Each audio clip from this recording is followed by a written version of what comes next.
My wife was in love with her old college flame, so I divorced her and married the woman who'd always wanted me. At the college reunion, my wife's, one that got away, announced to a table of our friends that he'd never married because he was waiting for someone. Waiting for her to break free from her golden cage. My wife Clara and I had what you might call a merger marriage, a union of two prominent Chicago families. And I saw it, the way Clara's hands tightened in her lap when Carter Bell spoke, the way a strange light flickered in her eyes as she gazed at him. The moment we got home, she couldn't wait to ask for a divorce. What's going on?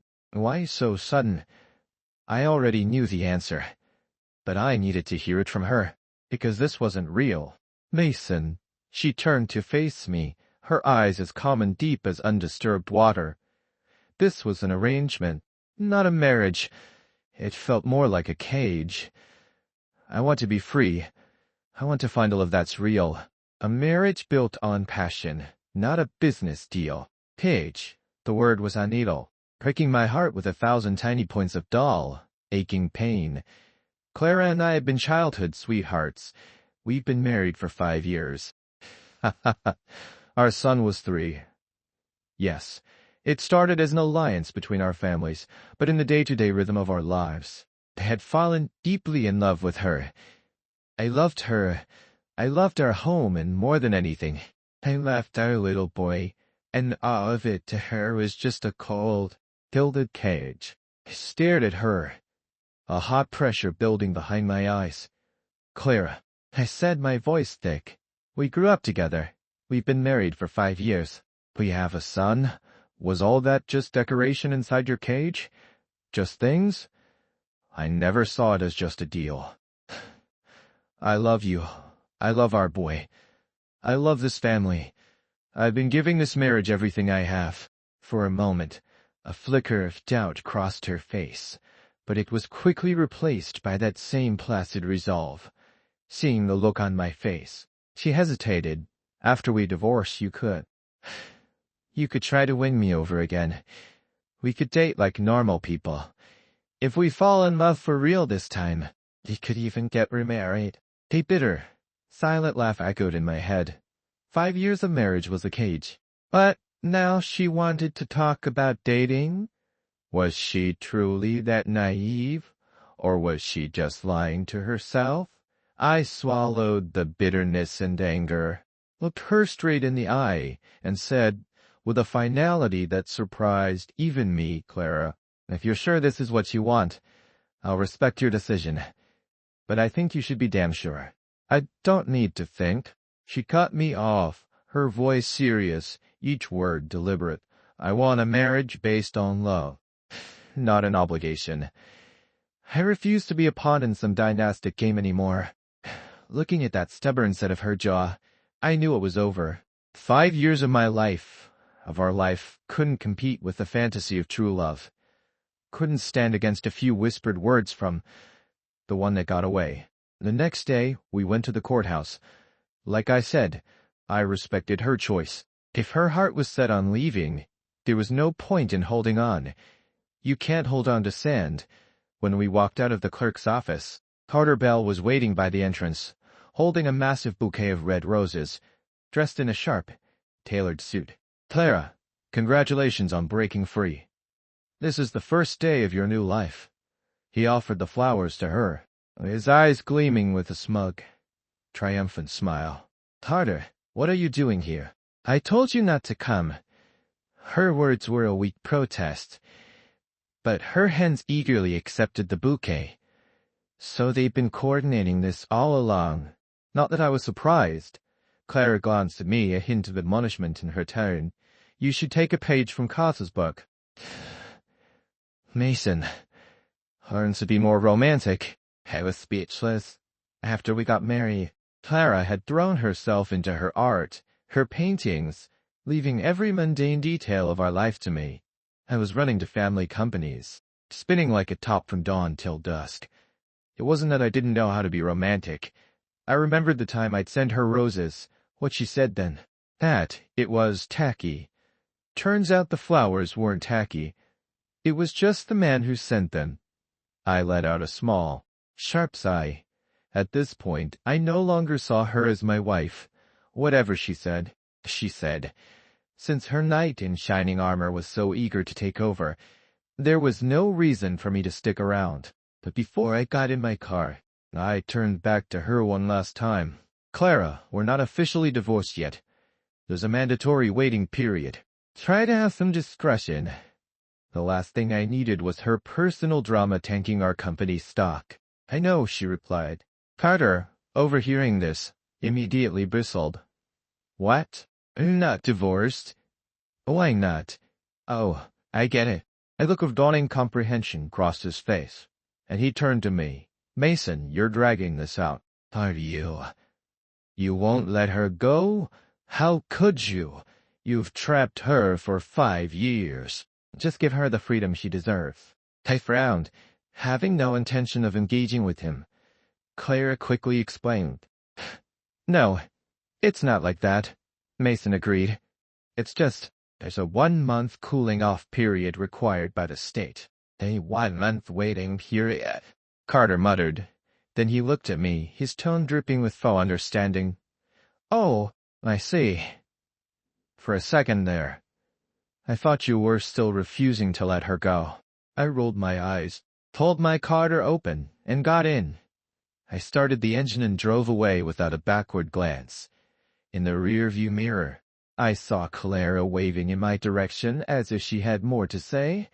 I couldn't be bothered. I took a deep breath, closed my eyes for a second, and accelerated down the street. First, I went to my parents' place. Clara was too absorbed in her painting to be bothered with raising a child. Our 3-year-old boy, Ethan, had always lived with his grandparents. It was a good arrangement. My mom and dad adored having him around. Sometimes, Clara's own parents would even come over, fighting for their turn to spoil him. Clara was rarely there for him, but besides her, Ethan was showered with love from all sides. He wasn't lacking for anything.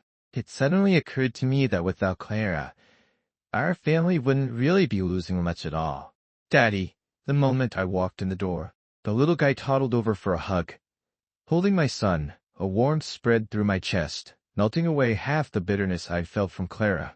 I stayed for a while before heading to the office. Ms. Harris, I need you to start the process of divesting from Sullivan Corp. Hand all their projects back to them, effective immediately. From now on, we're no longer handling any of their business. Since the divorce was happening and the papers were filed, I was done managing Clara's family's company. My assistant froze, her voice a little hesitant. Mr. Vance, you mean we're completely severing ties with Sullivan Corp? This woman was sharp. I could practically hear the gossip radar in her head whirring to life. That's exactly what I mean. As of today, their business is no longer our concern. Oh, of course. She paused for a beat, then nodded and left to get started. My phone buzzed. It was a text from Carter Bell. It contained a few photos of him and Clara, taken at our old high school. They were ending close. Clara's smile sweet and genuine. It looked like a happy couple. Looking at the picture, I remembered how they had been a couple back then. A shame I, her childhood friend, had gotten in the way. Even though I decided to let go of my love for Clara, the photos still felt like a punch to the gut. A familiar ache spread through my chest. I squeezed my fist, staring at the screen for a long time before slowly uncurling my fingers. It doesn't matter anymore. After the pain comes the release. I knew Carter sent the photo to provoke me. I never thought much of his character, and this just confirmed it. My eyes narrowed. I immediately dialed a friend. Drew, hey, I need a favor. Sure. Mason, what's up? I need you to look into someone for me. A guy named Carter Bell. I want to know everything he's been up to since he left the country. I'll admit it. I wanted to find dirt on him. His constant prodding of Clara. His desperate need to rub their relationship in my face. It made me suspect his motives went beyond just love. Clara was still Ethan's mother, my soon-to-be ex-wife, the girl I grew up with. She had at one point been willing to marry me, and we'd shared countless happy moments in those 5 years. If I could pull her back from a ledge, I would. Of course, my goodwill now had its limits. Click, clack, click, clack. I was reviewing a new contract when my office door burst open. A woman with waves of dark hair perched on 4-inch heels strode in. It was my stepsister Kendra. She stopped, then gave me a wry smile. Oops, sorry, was in a hurry, forgot to knock. A grin was plastered on her face, like she just won the lottery. What's up? You look happy, I said. She smirked, closed the door behind her and walked over to my desk, hoisting herself up to sit on the edge. Her long legs, sheathed in sheer black stockings, were right in front of me. My stepsister used to pull this kind of thing all the time before I was married. But after I married Clara, after she'd cried for a full night, she had stopped. For her to suddenly revert to her old ways, I could connect the dots. Looks like you and Miss Harris are close. I was certain my assistant had told Kendra about my decision to cut ties with Sullivan Corp the second she'd left my office. It even crossed my mind that Miss here is spy. My stepsister was brilliant. I wouldn't have been able to manage 2 companies without her business acumen. Is Clara trying to divorce you? From my one business decision, she guessed the entire situation, honestly. Miss Harris probably figured it out, too. Both women were Cambridge grads. Sharp as a tack. Yeah, I nodded. We have a 1-month waiting period.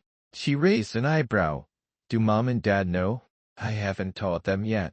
Why the divorce? Did she get some unrealistic ideas in her head? Kendra had basically solved the entire puzzle. How did you guess Clara was being unrealistic? I asked. Curious. Easy, Kendra said with a shrug.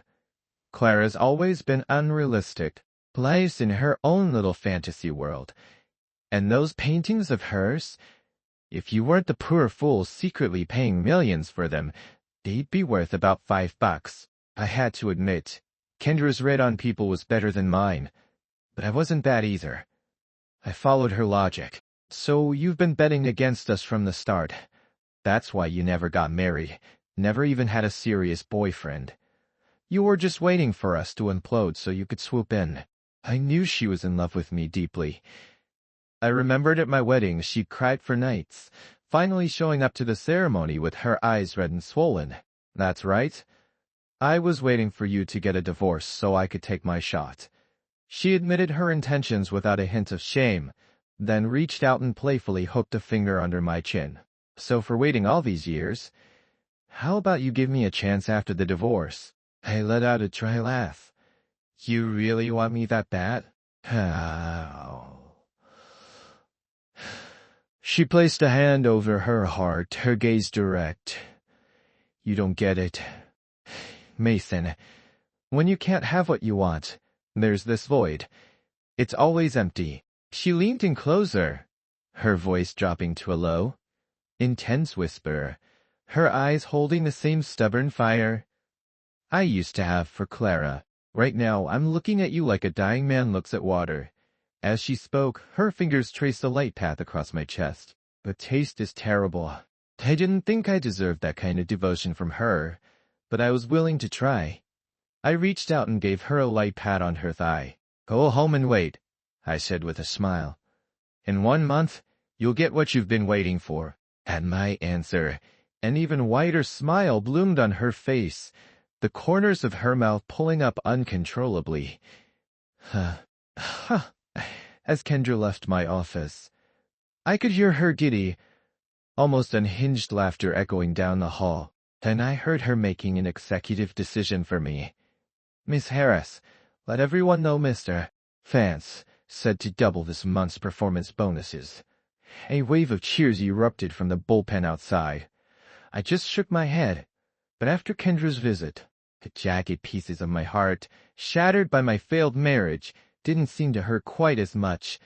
I remembered something someone once said about heartbreak. The best way to heal from a broken heart is to start a new relationship. It's the fastest way to forget the past. I was starting to think that person was absolutely right. That night, when I got home, Carter Bell's car was parked right in front of my house. Clara was still holding the roses he'd given her that morning, a happy smile on her face as she walked toward the door. I'd just gotten out of my car when Carter saw me and immediately came over to block my path.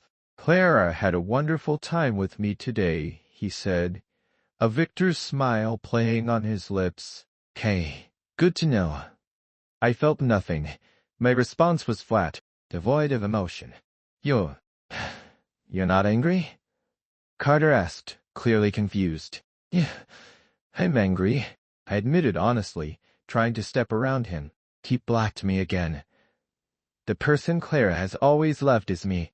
She's hopelessly in love with me. In her eyes, you're just a boy next door. She never had feelings for you. So, do us all a favor and divorce her cleanly in a month." I had no idea where he got the audacity to say this to me. Clara and I had shared everything our first kiss. Our first time everything. We've been intimate more times than I could count. If she was so deeply in love with him, she wouldn't have ended up in bed with me. A thought suddenly struck me. I decided to test a theory. "Carter, did you know that Clara and I have a child?" "What? What did you say? You two have a kid?" Carter looked like he'd been struck by lightning. Clearly he didn't know. TSK.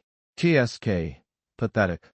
"No, impossible. If you have a child, why is it with her?" I didn't mind twisting a knife. Our son is 3 years old. He usually stays at my parents' place or with Clara's parents. With that, I walked past the stunned Carter and went into the house. Later that night, he sent me another text. "Nance, I don't care that Clara had a child with you. She was just fulfilling her family's obligation. The one she loves has always been me." I scoffed after reading it, suddenly feeling like the guy was a total psycho. I had just gotten into bed when Clara came out of the bathroom, a towel in her long, dark hair. As she walked toward me, I watched her. My brow furrowed. "What are you staring at? Is there something on my face?" She touched her cheek and pulled back the covers to get in. "Clara," I spoke to her seriously, "we've already filed for divorce. We're not a normal couple anymore. Do you really think it's appropriate for us to sleep in the same bed?" She ignored me, slipping under the covers and pressing up against me, wrapping herself around me like an octopus. "We're not divorced yet." Then she leaned in to kiss me. I pushed her face away, but she just leaned back in, a playful smile on her face. "You're the one who told me to be discreet until the divorce was final. I'm listening to you. I'm keeping my distance from other men. So during this waiting period, you have an obligation to help me with my physical needs." She actually had a point. I was just discovering that Clara was a master of twisted logic. For a variety of reasons, I gave in. A long time later, she was sprawled on the bed, limp as a noodle, not wanting to move a muscle. I couldn't help but smirk at her. Clara's stamina was pathetic. I could handle 3 of her, and with that little energy, she was fooling around with Carter Bellin chasing some fantasy of true love. She really had no self-awareness. The next day, I received more photos from Carter. They got ice skating in the morning and to a matinee in the afternoon. They seemed to be having a grand old time. That night, Clara came home, her face glowing. After her shower, she slid into bed and demanded more. After I thoroughly wore her out, she was once again docile and quiet. And so it went, every day for a week. I felt like Clara was living her best life, days spent with her, white moonlight, getting all the emotional validation she craved, nights spent at home, getting all the physical satisfaction she needed from her husband. Damn. Even I was a little jealous of her lifestyle, but I didn't dare cross any lines myself. Kendra had been coveting me for a long time, the slightest hint of encouragement from me, and she'd pounce. On the 8th day, Carter stopped sending me taunting texts because on that day, Clara no longer had time to go gallivanting around with him. After a week of work, the whole of Sullivan Court's business had been officially returned by my company. My father-in-law called, demanding to know what was going on. I told him plainly that Clara and I were getting divorced and I would no longer be involved in his company's affairs. He hung up on me, fuming. I looked out the window. The storm I knew was coming from our divorce had finally broken. Soon enough, Clara called, asking why I'd stopped handling her family's company. I answered her patiently. Clara, Sullivan Corp was founded by your father. You're his heir. It's your asset. I don't think I should be involved in its business anymore. But we're not divorced yet, she protested, using the same old line. Sleeping with her was one thing I had needs to. But business was business. By the time we're divorced, it'll be too late for you to take over. From now on, it's your company. You manage it. With that, I hung up. With that, both her parents and my parents knew about the impending divorce. My dad called immediately, demanding I come to the family home. When I arrived, my parents were sitting with grim faces. Clara's parents were there too. Mason, what's happening with you two? Everything was fine. Why the sudden divorce? My mother-in-law asked immediately. Honestly, I couldn't figure out either how our perfectly good life turned into this. I'm not the one who asked for it. You should ask Clara, I said, putting the ball squarely in her court. After all, she was the one who started this.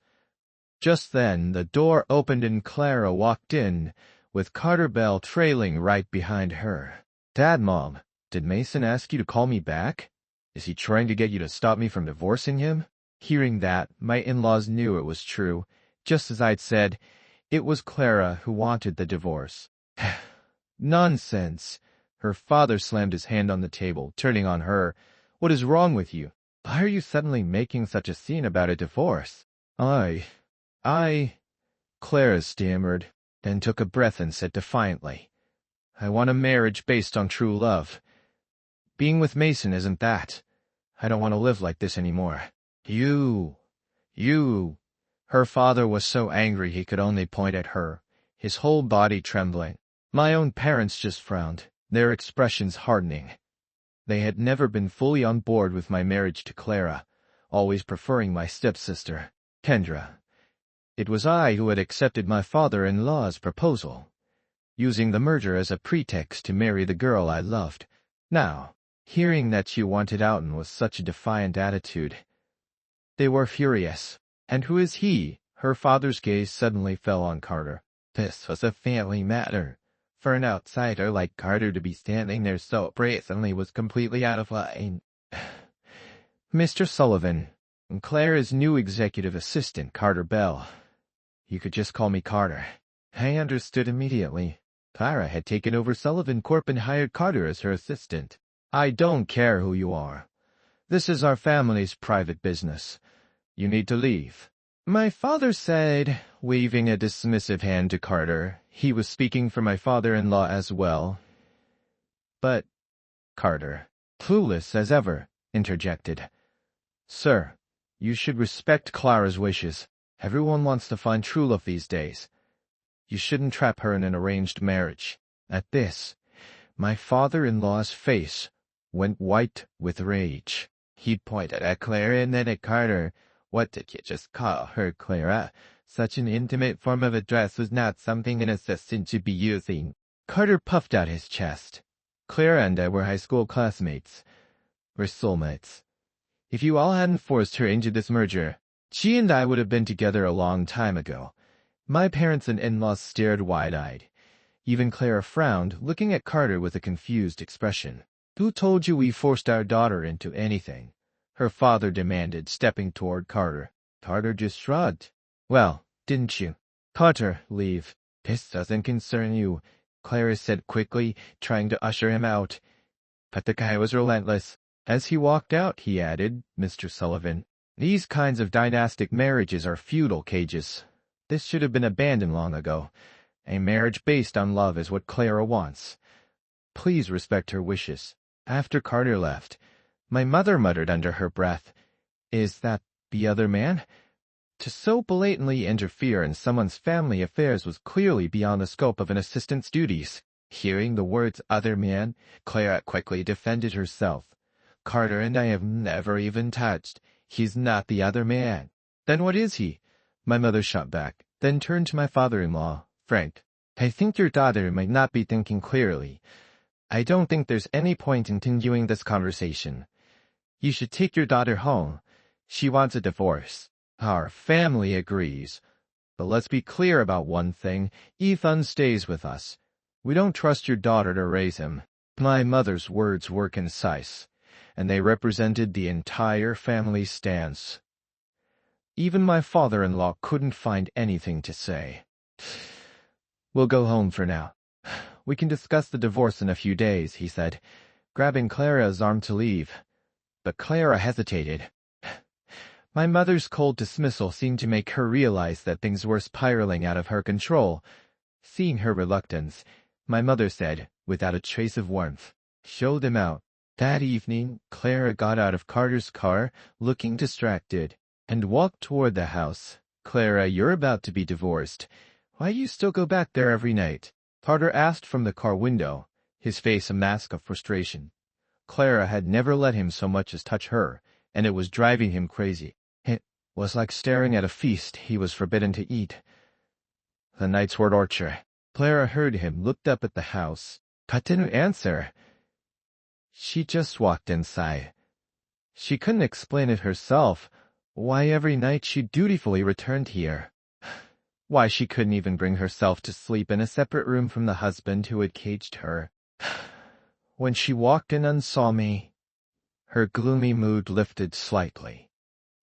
She had spent the entire day dealing with company business, and it had exhausted her. The workload was less than half of what I used to handle. "Honey, hug me." Clara kicked off her shoes and came up behind me, wrapping her arms around my waist. I pried her hands off and turned to face her. "Did your dad hit you?" I was right. Before they'd even gotten home, her father had slapped her across the face, but he'd gone easy on her. I couldn't even see a mark. "What are you talking about?" She denied, putting on a brave face. "My dad adores me. He would never hit me. And it's fine if you don't help me with the company. I can handle it. Carter will help me."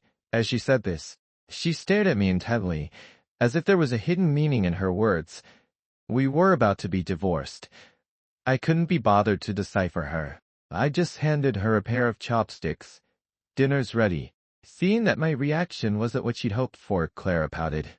"Mason, you're just trying to use the company to force me not to get a divorce, aren't you?" "Well, it won't work.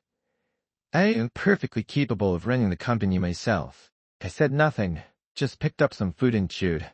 It was delicious, despite the unpleasantness of the day and the exhaustion from work.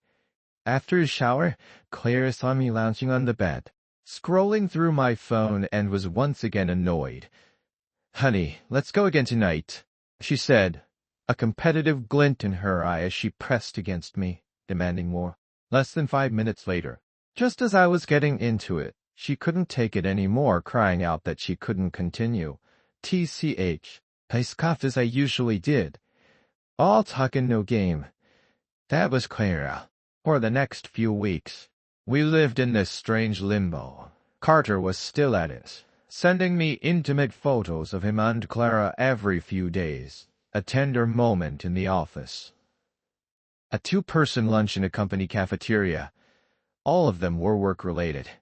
His provocations were getting less and less creative.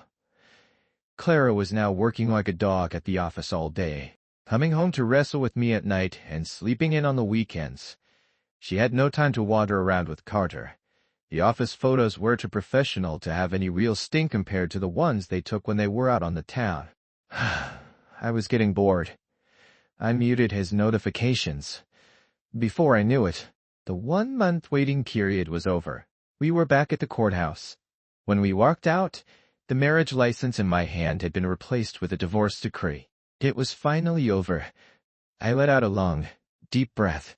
At the same time, Clara beside me spread her arms wide, took a deep breath of her own, and whispered, "I'm free."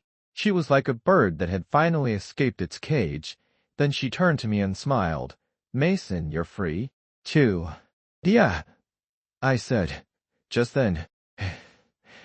Like a fly too, honey, Carter appeared. "Today, He was in a white suit, his hair slicked back with gel, looking like a groom. He held a bouquet of flowers and walked up to Clara. Clara, congratulations. You found true freedom. Thank you, Clara said with a small smile, taking the flowers. She looked like she was blooming. Clara, can I officially ask you out now? Carter asked. Of course, she replied with a laugh. Then, as if remembering something, she looked at me. Mason, you can ask me out too. If you want me back, we can get remarried. Carter's face froze. But, Clara added, looking at the bouquet in her hands and then back at me. You'll have to learn from Carter. Learn how to be romantic. Otherwise, your chances aren't very good. Hearing this, Carter's expression relaxed slightly. I had no interest in their drama. You should go visit Ethan at my parents' place. He misses you, I said. Carter immediately jumped in. Hey, Mason, stop using the child to manipulate Clara. She's a free woman now. She won't be tied down by a child. Stay out of this, I said, my voice turning cold as I looked at him. He was just a clown. I'd never taken him seriously. I turned back to Clara, my expression serious. Clara, for the sake of our family's history and because you're Ethan's mother, I'll tell you one more thing. You should really have someone looking at Mr. Bell here. I left it at that, got in my car, and drove away. I'd given her the warning. If she chose to ignore it, then whatever happened next was on her. Holding the divorce decree, I took a picture and sent it to Kendra with a message. If you want to get married, let's go. Give me an hour. And in that hour, you keep your eyes closed. No looking at other women, her reply made me laugh. She was back from the next city over in less than 30 minutes. Kendra had her own place and had clearly been prepared for this day. That same morning, we walked into the courthouse. When we came out, my brand new divorce decree had been replaced by a brand new marriage certificate. Finally got you.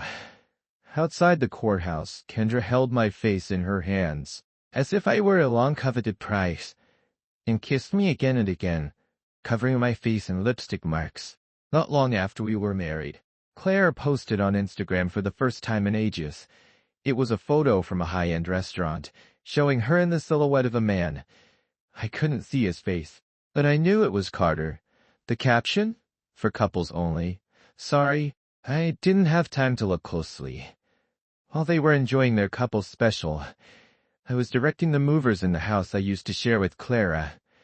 Pack up all my things. Leave Clara's. She can come get it herself. I was moving out and into a large downtown penthouse with Kendra. It was closer to the Lynch Corp headquarters where she worked. Kendra came with me. Take down the wedding portrait. Throw it in the trash outside. We're divorced. There's no reason to keep things like that. And all these other photos, get rid of them. Kendra was on a mission to erase every trace of my life with Clara. She didn't even spare the king-sized bed we'd shared. Discomforted? Toss it. No, burn it. Burn it. Seeing the look of resentment on her face, I pulled her into my arms and kissed her. Her expression slowly softened. With our luggage packed, we happily headed to the penthouse. That evening, Clara returned to the house, calling out as she took off her shoes. Mason, did you see my post? Maybe you could learn from Carter and take me out for a couple's dinner sometime. The house was silent. An unsettling quiet filled the space, and a strange sense of unease crept over her. She looked up. The familiar figure was gone. Is he not home yet? At first, Clara assumed I was just working late and sat on the living room sofa to wait. But she waited and waited, and by 800, I still hadn't returned. The unease grew stronger. She pulled out her phone and dialed the familiar number. At that moment, Kendra and I were enjoying a candlelight dinner for two. When I saw Clara's name on the screen, I thought for a moment. Then answered, "Hello, what's up?" "Yeah. Where are you? Why aren't you home yet?" Her demanding tone made me frown. I replied, "Clara, we're divorced. I've moved out of the house. I won't be living there anymore." What? You're not coming back. Panic in her heart finally broke through and her beautiful face went pale. Mason, her voice was grave. Stop playing games. We just got a divorce. It's not like we're separated forever. Huh? I didn't understand what she meant. Clara, whatever you're thinking, we're divorced now. We shouldn't be living together. I hung up. On the other end, hearing the dial tone, Clara's hands started to tremble. No, it can't be like this. It was the first time in our entire relationship that I had ever hung up on her. I was gone. The house was empty of my presence. The person who had been by her side for nearly 20 years was suddenly gone, and the enormous sense of loss made her body go rigid. She swayed, then fell backward onto the sofa, her vision blurring as she lost consciousness. When Clara woke up, it was the next day. The housekeeper, Mrs. Gable, had come with me. Where I went, she went. With both of us gone, the huge house was empty except for Clara. Waking up, the boundless fear was still churning in her gut. No, this isn't right. She shook her head, not even bothering to put on slippers, and ran barefoot up the stairs to the second floor. She pushed open the bedroom door. The bed we had shared for years had a new plain comforter. The wedding portrait that had hung on the wall was gone. The framed photo of the three of us on the nightstand had vanished. No, she stole into the walk-in closet, all of Mason's clothes. Watches, shoes, everything was gone. It's all gone. Clara sank to the floor, the sudden, shocking realization hitting her. Without Mason, her heart felt like it had been physically carved out, leaving a gaping, hollow ache. Her hands trembling, she dialed my number. I answered. She was still Ethan's mother, and our divorce had been peaceful enough. There was no reason to block her calls. Mason, I was wrong. The words came out in a rush the moment I answered, catching me off guard. Clara, what's wrong? Where are you? Can you please just come back? Sobbing, Clara started sobbing on the other end of the line.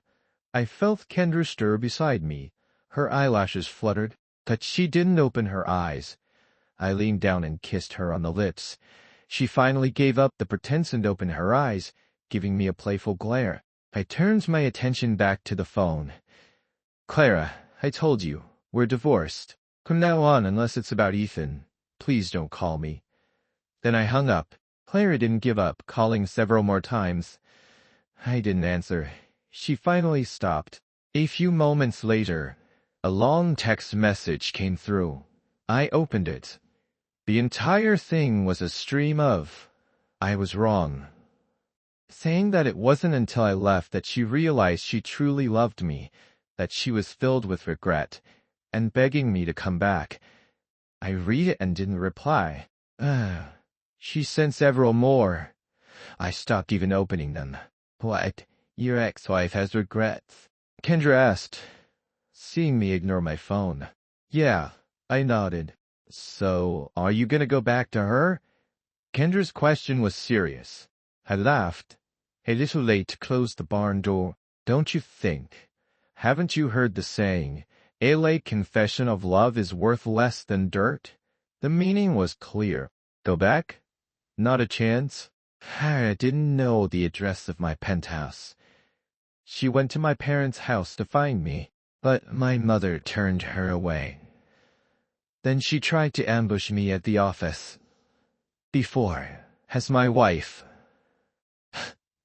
She had free reign of the building, but things are different now. Kendra was my wife.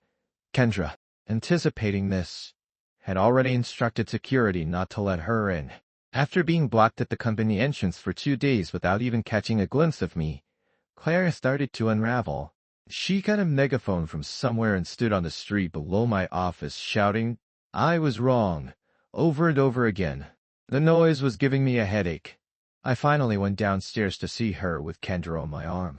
The moment she saw me, she rushed over, her voice hoarse. Mason, you finally came to see me. He reached out to hug me, but I held up a hand to stop her. Clara, you were the one who wanted a divorce. You want to pursue true love. I gave you what you wanted. What are you doing now? No, that's not it. Clara shook her head. I just wanted to get divorced so you would pursue me. So we could fall in love all over again. I never really wanted to be apart. Are you done? My gaze was like ice. Now it's my turn. Clara? What do you call this? I pulled out my phone and showed her the pictures Carter had sent me, shoving the screen in her face. You say you want to date me. So, why are you with another man? Seeing the photos, Clara froze, clearly not expecting Carter to have sent them to me. But then she reasoned that I already knew. She'd been spending time with him, and they hadn't done anything physical. She scrambled to explain. I swear. Mason, I never even held his hand. I didn't cheat on you. I was just trying to feel what it was like to be in love from him. Enough. I cut her off, my voice stern. Cheating isn't just physical. An emotional affair is still a betrayal. Clara, the fact that you were playing these games with another man means I can never love you again. We're done, and you're the one who destroyed us. I held up my hand, intertwined with Kendra's, and just as you suggested, I found someone I love. We fell in love, and we got married. I respected your choice, and I expect you to respect mine. Stop harassing me. Seeing our joined hands and the matching wedding bands that glinted in the sun, blinding her, Clara's world came crashing down. No, you can't leave me, she cried. Mason, I'll die without you. She collapsed onto the pavement. Just then, Carter appeared out of nowhere. Reaching down to help her up, Clara, snap out of it. I'm the one you love. Remember? You don't even like Mason. You're just used to having him around. Come with me. I'll help you escape from Mason's cage. Escape from my cage, you son of a bitch. Hearing that word again. I snapped. I kicked him hard. You, a college dropout with a mountain of debt overseas, do you have the nerve to talk to me about cages? Carter, who was frail to begin with, went down easily. His secrets exposed. He didn't seem to care. He scrambled back up and tried to pull Clara to her feet. Clara, come with me. He looked for all the world like a man deeply in love, but Clara wasn't a fool. She had just been enjoying the thrill of Carter's attention, addicted to the so-called feeling of being in love. The day we divorced, after my warning, she had gone back to her office and had Carter investigated. She already knew he was a con man. She just hadn't had a chance to get rid of him yet. Get off me. Claire sucked him away. Her eyes like daggers. It's all your fault. You and your endless talk about true love, calling my life with Mason a cage. Now my family is gone, and it's all because of you. Get lost. She clenched her fists. And when Carter tried to approach her again, she lashed out, hitting him, scratching him with her nails. Kendra and I didn't watch the rest. We just turned and walked away. After a few steps, I glanced back at Carter. The man was unhinged. Now that he couldn't get Clara through legitimate means, there was no telling what he might do. Kidnapping, drugs, assault. He was capable of anything. Kendra was an expert at reading people, and so was I. I was almost certain Carter would do something to hurt Clara. Sure enough, that night, Carter kidnapped Clara and took her to an abandoned warehouse, intending to assault her. Fortunately, I had already arranged for people to watch him. I subdued him and called the police just in time. Clara was unharmed. After receiving no response from me time and time again, Clara finally understood I was never coming back. She came to my wedding to Kendra, dressed in a black funeral gown. It made Kendra so angry she went home and kissed me for 2 hours straight. After that, Clara threw herself into her work and into raising Ethan. After our divorce, she never remarried. Epilogue. My name is Clara, and when I woke up I had been reborn. I thought I must have gone back before all the mistakes were made. Back to a time when I could still change my future with Mason. But when I looked down and saw the freshly printed divorce decree in my hand, my mind went completely blank.